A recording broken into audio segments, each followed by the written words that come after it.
Hi, this is Milene with KitesurfingTV. Today we're at the Long Beach Kite Expo, presented by Captain KIRK'S Kiteboarding. And right now I sit with Evan from Axis Kiteboarding, which is a brand that I'm a big fan of. Hi, Evan. Hi, Milene. How are you? Very good. Great. So tell us a little bit of the company first. Sure. So we started Axis in 2011, and Adrian, our key designer from New Zealand, he used to own a different brand before, Underground, and then we moved into Axis together, and we wanted to produce the best kiteboards in the world. So our focus has always been how can we make the best product, the best materials, the best designs, and we kept on that promise, and we keep on doing that every year. I personally think you have. Oh, thank you. So tell us about this new year and the boards you guys have and what's so special this year. Sure, thank you. So 2016 is very exciting for us, and on the twin tip line we realized that year after year many companies, they keep on reusing older concepts or the same concepts from previous years. We wanted to innovate, and innovation is really important for us. So after a lot of testing, we came up with the new design for the Limited and the Vanguard on a new concept on the rails, which we call a fat rail. So as you see on the board, if you can see it on the camera, the boards have a little thicker rail in the middle, and then it tapers towards the tip. So what that creates is it gives a little bit more volume on the board. So the rider on the twin tip rides a little bit higher on the water. It creates quite a bit more speed and a lot more smoothness. So the boards ride really, really smooth. They really absorb the chop nicely, but at the same time they go really fast, and you can generate quite a bit of speed, which means you can jump better, you can have better control. How does it pop? I was going to ask, is this thickness impacting anyhow the pop of it? It actually, there are many different things that happen that create the pop on these boards, but the rail creates the smoothness, creates the speed, and then the tip and the construction create the pop. It's a really fun board to try.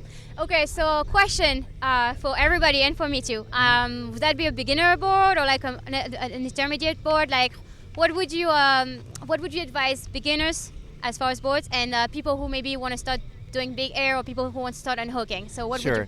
So this specific design is for the intermediate and more advanced riders. All right. Who can really benefit from riding faster, and then by riding faster you can actually have better lift and ultimately better pop. But when it comes to beginners, you want something that has a lot more control, something which is flexible and really easy to maneuver and learn transitions. For that we have the Liberty, which I don't have here to show you. All right. But it's a really nice flexible board. We produce it in 5 different sizes, and that would be our very first recommendation. All right. From there on a line, you go to the Division, which is an intermediate Freeride freestyle board. Yes. We maintain the rails really thin, really good flex, great upwind ability, and excellent chop performance. All right. From the Division, you go to the Vanguard, which is with a fat rail, and then the Limited, which is our absolutely best twin tip, full carbon, and incredible performance. So what's the difference between the Limited and the Vanguard? Thank you for asking. So I'm actually very curious to know myself. I might be riding them later. Sure. So the Vanguard and the Limited, they're exactly the same outline, the exact same rocker. So it's the same design board, but the Limited has 100% carbon, biaxial 45-degree carbon. So it's lighter. And it's lighter, as well as quite a bit springier. That's why it's my favorite, I guess. It has a little bit more performance. The Vanguard is a little bit more flexible. And we have both on the Limited and on the Vanguard riders who are using it with straps. But on the Vanguard, we see quite a few people using them with boots. So on all of our boards, you can use them with either boots or straps anyway, because they're configured in a certain way. But the Vanguard seems to have quite a few fans on the boots as well. Yeah, I'm sure. So anything new about the surf side of the surfboard? The surf side, of course. You always have. So we decided this year to have 2 different constructions. And we have the Kapua, which is our specific strapless board. So there are no inserts in this board. We're using Inegratech, which is a really high-end, flexible material for us.